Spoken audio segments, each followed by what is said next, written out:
আসসালামু আলাইকুম ফুটবল প্রেমীরা। পরের ম্যাচে নিষিদ্ধ ভিনিসিয়াস, রাফিনার ফ্রিকিক গোল। আজ বাংলাদেশ সময় সকাল 7টায় কলম্বিয়ার বিপক্ষে মাঠে নামে ব্রাজিল।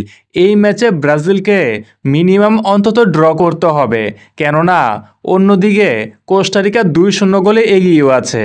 খেলার শুরু থেকেই শরীর নির্ভর খেলা দেখা যাচ্ছিল দুই দলেরই। তবে দুঃখের বিষয়, এই ম্যাচে একটি হলুদ কার্ড দেখতে হয়েছে ভিনিসিয়াসকে। শুরুতেই এই ধাক্কা ব্রাজিলের জন্য ক্ষতিকর। ম্যাচের ঘটনাটি ব্রাজিলের ডি বক্সের কাছাকাছি। তখন বল কাটতে গিয়ে হঠাৎ করে একটা আঙুল গিয়ে লাগে প্রতিপক্ষ খেলোয়াড়ের মুখে, আর এতে করেই রেফারির কাছ থেকে হলুদ কার্ড দেখতে হয় ভিনিসিয়াসকে। ফলে পরের ম্যাচে নিষিদ্ধ থাকবেন তিনি। তবে ম্যাচের 12তম মিনিটে দারুণ এক ফ্রিকিক থেকে গোল আদায় করে নেন ব্রাজিলিয়ান তারকা রাফিনা। গোলকিপার ডান দিকে ঝাঁপিয়ে জাল অক্ষত রাখার চেষ্টা করলেও তা পারেনি। ম্যাচে রেফারিং নিয়ে পক্ষপাতিত্ব দেখা যাচ্ছে। এর কিছুক্ষণ পরই কলম্বিয়া একটি গোল পরিশোধ করলেও পরবর্তীতে দেখা যায় সেটা অফসাইডের কারণে বাতিল হয়ে যায়।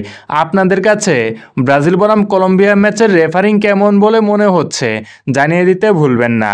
আর এখনও যারা আমাদের চ্যানেলটি সাবস্ক্রাইব করেননি, এখনই সাবস্ক্রাইব করে বেল আইকনটি বাজিয়ে দিন। আর আমাদের থেকে কী ধরনের কন্টেন্ট চান সেটা জানিয়ে দিতেও ভুলবেন না।